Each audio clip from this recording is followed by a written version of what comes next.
Hello, listeners. This is Kat, and welcome back to Put Your Hands Up Podfics. This is the continuation of Reformation. This will be part 11, chapters 15 and 16. Chapter 15. Outside of the Yakuza base, Shinso and Kirishima were huddled on one side of Fat Gum, Tamaki on the other.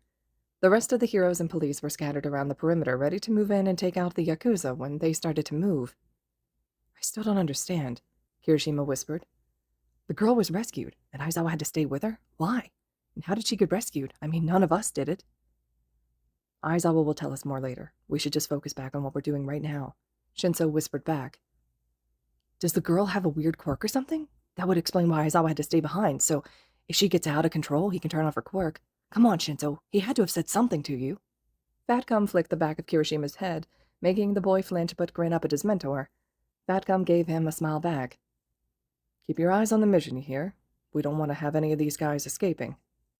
Yes, sir, Kirishima said enthusiastically. Tamaki nodded as well, though he kept quiet. He'd been quiet all morning, ever since they told him he wouldn't be in the same team as Mirio or Nijiri.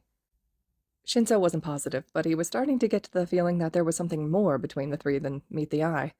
And after the revelation he had regarding being gay and being a hero, the idea of being a hero and in a poly relationship just made his head spin.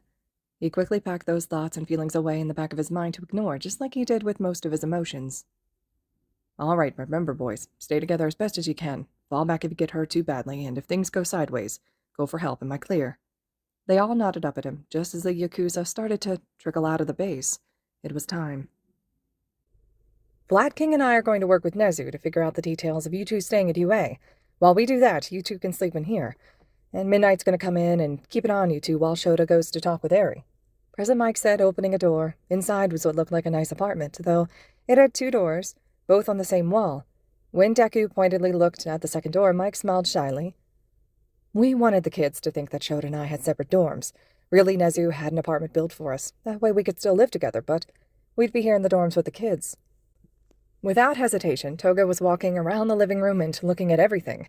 As she went to pick up a picture frame, a small noise from the couch caught her attention. When she turned to look, a ball of white fluff had perked up from behind one of the throw pillows. Gasping, she hurried over to the couch.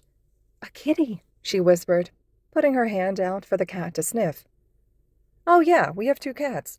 This one is my boy, Sardine. Shows is around here somewhere. Her name is Dumpster. Deku snorted. Dumpster? Sardine? Hey, Sardine's a Broadway reference. Waitress is a great musical, and I will fight you on that. And Sho named her Dumpster because that's where he found her. I think he originally named her that as a joke to annoy me, but the name stuck and now it's all she'll answer to. As if on cue, a fat tabby cat came padding down from the hall, meowing loudly. She wound her way between Mike's legs and then rubbed against Deku's shins affectionately. Huh, she likes you. Animals usually do, Deku said, kneeling down to pet her. She purred happily before trotting off again. Sardine was looking at Toga warily, his ears pinned back. Most animals didn't love her, so it wasn't a surprise that he was nervous. Something about her eyes and sharp grin screamed dangerous, even to animals, so they were cautious around her. Carefully, Toga ran her fingers across the top of his head. His blue eyes blinked at her a few times before he got up, stretched languidly, and then patted after Dumpster. Toga pouted as he left. So, there's a guest room and an office that you guys can stay in. Shota put a futon in the office, and it's pretty comfortable. The guest room bed should already be made up. Mike said. He went to a hall closet and opened it, pulling some extra blankets and pillows down from the shelf. Actually, can we sleep out here for now? Deku asked, shifting from foot to foot nervously. Mike frowned. Wouldn't you be more comfortable on a bed or something? Couch out here isn't that comfortable.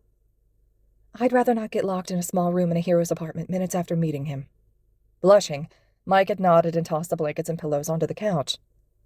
I'll go get the blankets and pillows from the guest room. You guys can set yourself up in here. I'll also see if I can find some clothes for you two to sleep in. Toga nudged Deku toward the couch. You should sleep there since you got hurt. I'm healed now, it's fine. Well, you're probably still sore, so take the couch. Mike came back with extra pillows and blankets, letting the two kids divide those as well. Deku tried one more time to get Toga to take the couch, but she refused, and instead had built a nest of blankets and pillows on the floor. Mike brought them each a pair of loose gym shorts and a t-shirt to change into. The clothes were too big, but they were comfortable and soft, so neither of them minded. Toga took her hair the rest of the way down, leaving it tangled around her face as she crawled into the pile of blankets that she'd made. Deku flopped face first onto the couch and yanked a blanket over himself, so tired that he dozed off almost immediately.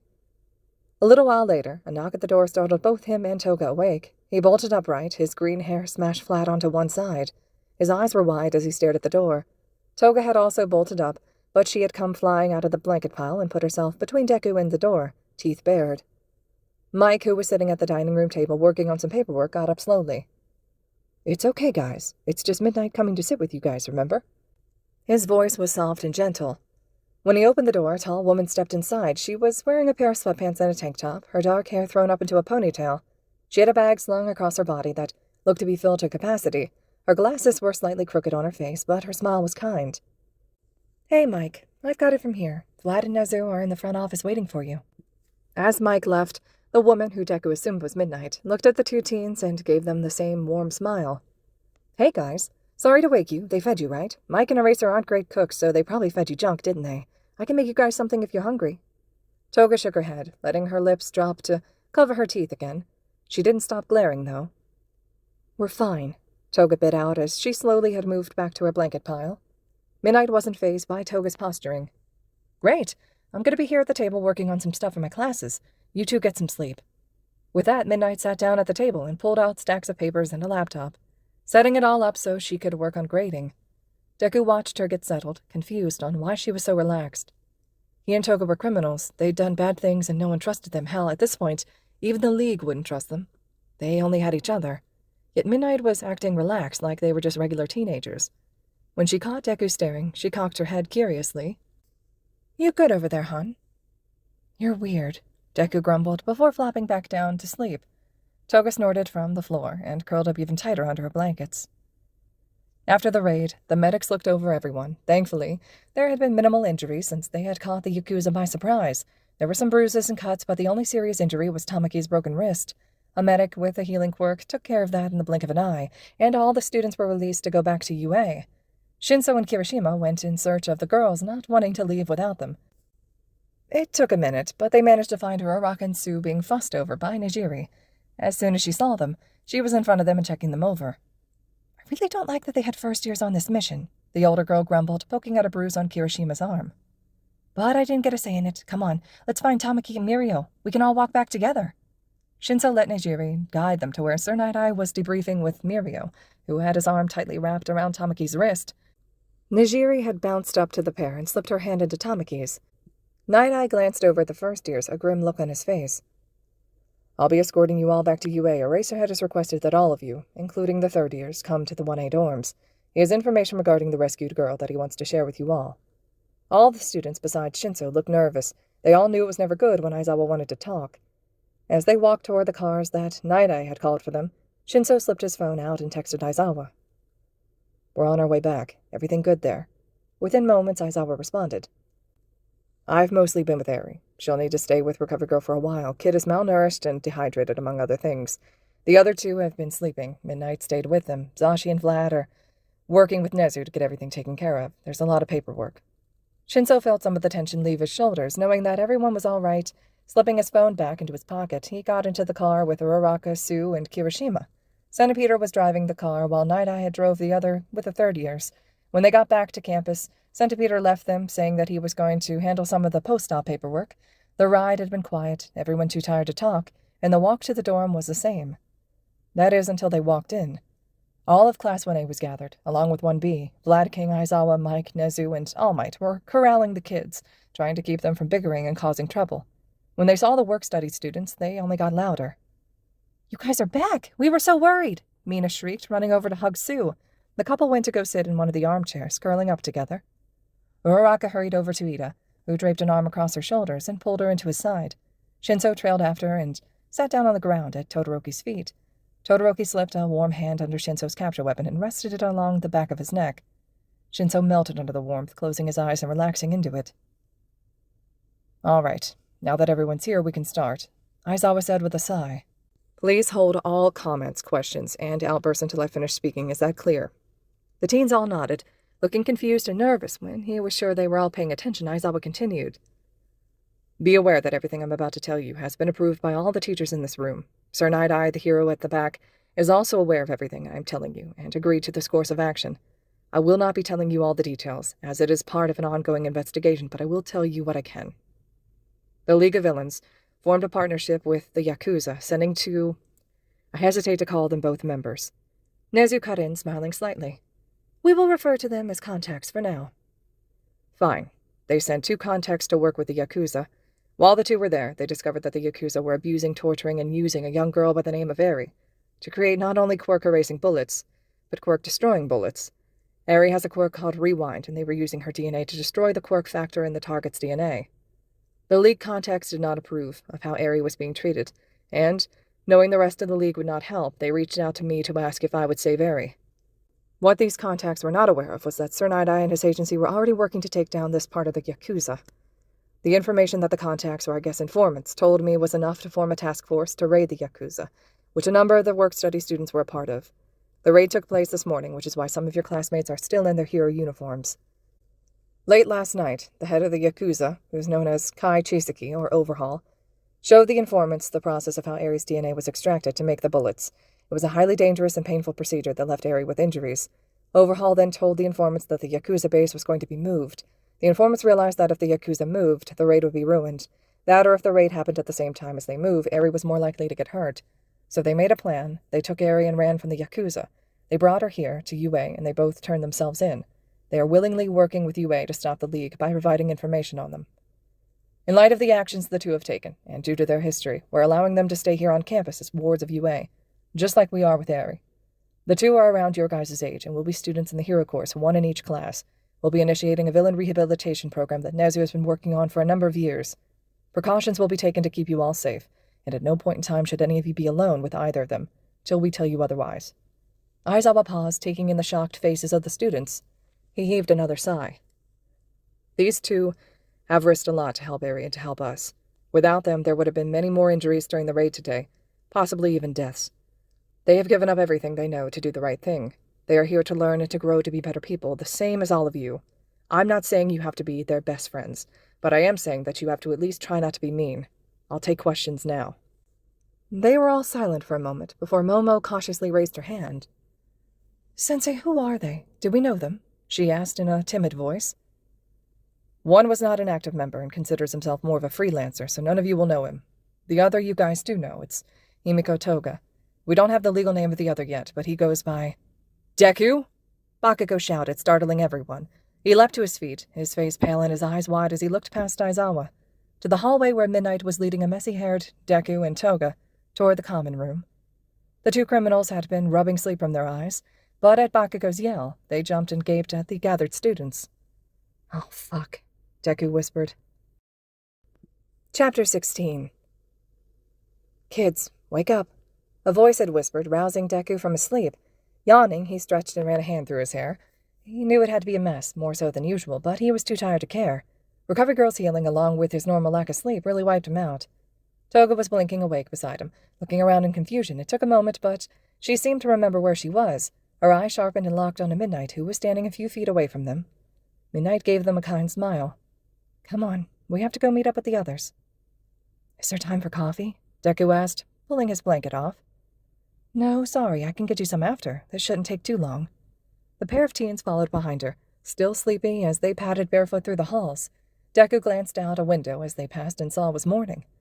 Oh, Deku thought.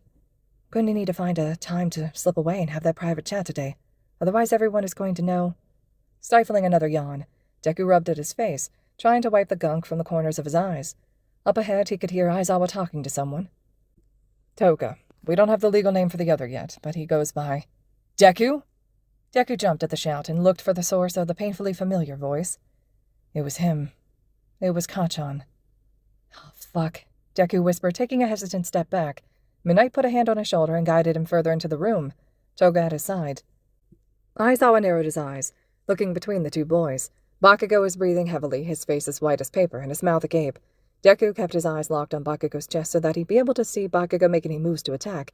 An old trick Magne had taught him. It was the best place to watch for telegraphed moves. Bakugou, how do you know Deku? Aizawa asked in a tense voice. Bakugou ignored him, instead taking a few small steps toward Deku. You're alive? How the fuck are you alive? Hey, Kachan, Deku said, forgetting himself and ducking his head slightly. He hunched his shoulders up by his ears, trying to make himself look smaller. Can we talk about this in private? I can explain, it's just that... Blinding pain lanced across Deku's face as Bakugou swung a solid punch into his cheek. Deku's head whipped backward at the force, sending him stumbling. Without thinking, Deku lunged forward, hands outstretched. He wasn't aiming for Bakugou, though. Deku wrapped his arms around Toga's middle as she let out a shriek. Knocking her to the ground, he pinned her as she spat threats at Bakugou. "Fuck you! Don't you touch him, you piece of shit! I know what you did to him! I know what you said!" She howled, her hands scrambling for purchase on the smooth ground. "Let me go, Deku! I'm gonna make him bleed for what he did!" There was motion behind Deku, and he flinched, ready for whatever strike was coming. Instead, the redhead that Deku vaguely remembered having a hardening quirk was grabbing Bakugou and pinning his arms to his side, yanking him away from the teen villains. Shinzo was also moving, placing himself between Bakugou and Deku, his capture scarf held tightly in his hands. "Leave them alone, Bakugou," Shinzo spat. "Let me go!" Bakugou yelled, trying to fight off the arms that held him. "What the fuck, Deku? You faked your death? Who does that? My parents cried for you, you and your mom. They had a funeral for you both, and for what? So you ran off to be a fucking villain?" Deku pulled Toga to her feet, keeping a tight grip on one of her arms. Shinzo reached out and took the other, though she wasn't fighting as hard now. She was mostly glaring at Bakugou and baring her fangs. "Kachan, I didn't have anywhere to go." "Oh, right, because your mom was dead. What about her, huh? Did she even mean anything to you? I bet you and those League fuckers had that dude destroy your building so she'd be out of the way." For the first time in his life, Deku tried to attack Bakugou. With a shout, he went to throw a punch at Bakugou, but was caught by a pair of thick arms. He was dragged backward into a chest that was both somehow hot and cold at the same time. "Bakugou, you shouldn't," the person that held Deku said, his voice deep and rumbling in his chest. Deku cut him off. "Don't you talk about her, Kachan. I loved her, and you know it. When she died, I didn't have anywhere to fucking go. My parents would have taken you in." "Oh, right. I totally wanted to live with the family of the guy who made my life a living hell. My options were tracking down my shitty deadbeat dad or going into foster care, and you and I know I wouldn't have fucking survived there." Bakugou scoffed. "So you thought you'd run off with the League? Well, I guess you always did make the best villain when we played as kids." "Fuck you!" "No, fuck you!" "Enough!" Both boys flinched and looked to Aizawa. The teacher's dark hair was floating and his eyes glowed red as he glared at them. When he saw that both boys had stopped struggling and trying to attack each other, he let his quirk drop. Turning to look fully at Deku, he sighed.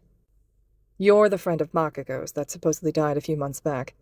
Of course you are, because we definitely needed this to be more complicated than it already was. What's your name? Midoriya, isn't it?" "Izuku Midoriya," Bakugou spat. "His mom was Inko." Deku sagged in the arms that held him, his head hanging. After a pause, he nodded. Shinzo snorted. "So that's why you didn't want to be in 1A. Makes sense now." "Deku can't be in the hero course," Bakugou said. There was an anger in his voice, but also a hint of desperation and worry. "He's a fucking genius or whatever, so put him in support. But he can't be a hero." Aizawa frowned. "Why can't he be in the hero program?" "Kachan, don't. Please," Deku said, looking at Bakugou with round, pleading eyes. "They have to know. You already died once. My mom couldn't handle it if you died again." Bakugou spat. "Deku's quirkless. You put him in the hero course and he'll be slaughtered in his first villain fight." The room was silent. Deku turned his eyes toward Aizawa, fear evident on his freckled face. "You're quirkless?"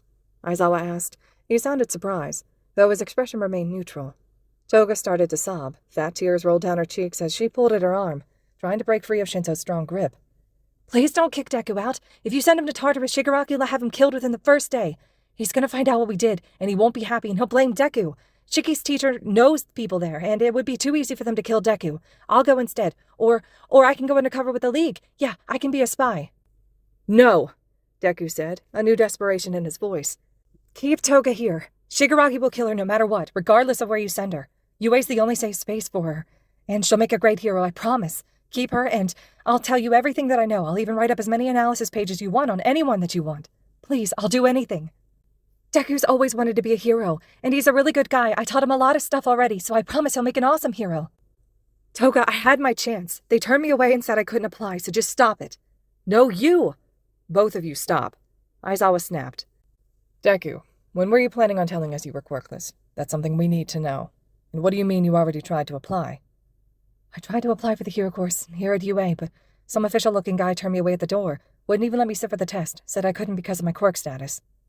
Aizawa pinched the bridge of his nose. "Great. More quirkist assholes in positions of power." "I will look into it," Nezu said steelily. They should have let you sit for the test. Regardless, your quirk status will not impact the deal that we've made. What I don't understand is why we're keeping either of them. One of the students that Deku didn't recognize stood up as he spoke. He pushed his blonde bangs out of his eyes as he sent a glare toward Toga. She attacked our classes. I know she tried to stab some of the 1A girls, so who cares about their quirks, or lack of? And talk about how they're literal criminals. Monoma, sit down, Lad King snapped. Toga will be in 1B, and that's final. And young Midoriya will be in 1A, Nezu said evenly. Mike glanced at the principal. You knew he was quirkless. How? My shoes, Deku mumbled. They're for quirkless people. We have to have specifically designed shoes since we have a toe joint that quirk people don't. If I wore regular shoes, they would hurt my feet. Yeah, and quirkless shoes would hurt our feet. How do you know that, Bakugou? Because I knew this asshole back when we were kids, shitty hair. Kids do dumb things like trade shoes. Aw, that's actually kind of cute. Shut it, Raccoon Eyes. A tall boy with blue hair and glasses caught Deku's attention as he raised a hand. When Deku saw the thin scar spanning across the boy's face, everything clicked into place. That was the boy who tried to fight Stain. If I may, I do not see any issue with Deku being in 1A. Deku let out a startled squawk as he looked at the boy. The blue-haired teen ignored him and continued. Aizawa-sensei fights quirkless, and none of us can deny that he is a great hero. Shinso also fights without utilizing a quirk, and I believe Monoma does on occasion as well. Many of us have learned self-defense skills, so that in situations where our quirks cannot be utilized, we aren't without means to fight. Hagekure, Yamomo, Ojiro, all of you, nearly fight quirkless. You instead use your quirks more as a support, either to hide where your attacks are coming from, create weapons, or provide an extra limb to fight with. It is foolish and narrow-minded of us to discount someone simply because they don't have the same advantages we do. Aizawa grinned at him. I couldn't have said it better, Ida. I believe you have said it to me before, Sensei, Ida said, blushing. You and my brother. Then we taught you well, and Ida's right. Don't discredit Deku. He has plenty of skills that he can use as a hero. Deku will be in 1A. Boys, you can let those idiots go. If they try to attack each other again, I'll handle it. The arms gripping Deku released slowly, letting Deku get his balance. When Deku turned to thank the boy, his words caught in his throat. It was Todoroki, as in the other guy who fought Stain, the one that Deku thought was super cute, with his piercing eyes and stoic expression. Deku managed to let out a small, choked noise before he scurried back to Toga. She wrapped her arms around him and buried her head in his shoulder. Where will they be staying? One of the students asked. This one had messy silver hair and long eyelashes. When he spoke, he revealed sharp, pointed teeth. Toga will be staying in the 1B dorms, just as any other of my students would, Vlad King said. My dorm, which is more like an apartment, has a second bedroom that she'll be staying in. Deku will be staying in the 1A dorms with Eraserhead. For the first week or two, we will be allowing them to stay in each other's dorm at night, since it's unlikely they'll be able to sleep without someone that they trust as backup. It's just like when we let you kids have sleepovers in the common dorms, when you first moved in after the summer camp. And with what I just saw between Bakugou and Deku, I'm guessing that Deku will be staying with Toga. What? A boy with yellow hair shouted. When he turned his head, Deku could see a black lightning bolt pattern in his fringe. They get to have sleepovers? That's not fair. You guys never let me stay in Sero's room. That's because you and Sero are dating, Aizawa said, rolling his eyes. And they aren't? Toga made a gagging noise. Ew, I'm not dating Deku-kun. He's like my brother. And she really isn't my type. You not liking blondes doesn't make a difference, the boy insisted. I'm not his type, as in I'm mostly a she and not a he, Toga giggled. Deku groaned. Is today just tell the heroes all of Deku's secrets day? Does anyone else have anything to share? Your favorite color is green? Thank you, Toga. That's super helpful. The yellow-haired boy had perked up. Oh, you're gay? Gotcha. And sounds like Toga isn't exactly cis, so you'll fit right in. Toga cocked her head curiously. We will? Yeah, so like I'm bi, and my partner here is non-binary, and pan, and then Sue and Mina are lesbians, and same as Jiro and Momo, and then... Kaminari, not cool, Kirishima said, elbowing the yellow-haired boy. You can't just out people like that without permission. Oh, sorry, I just thought they'd find out eventually, so it was okay, I'll stop. Monoma snorted. Don't worry, they'll find out that Class 1A is just a GSA club without the S. 1B makes up for it. Hey, we have gay people too. Just because 1A has more doesn't mean... Are you kids arguing about this? Seriously? Aizawa asked, pinching the bridge of his nose. Knock it off. This is going to suck, Deku whispered to Toga. She nodded. We'll make it work. We always do. All right, listeners, this concludes Chapter 16 of Reformation. Chapter 17 will be next. I could not leave you guys with the cliffhanger of Bakugou seeing Izuku.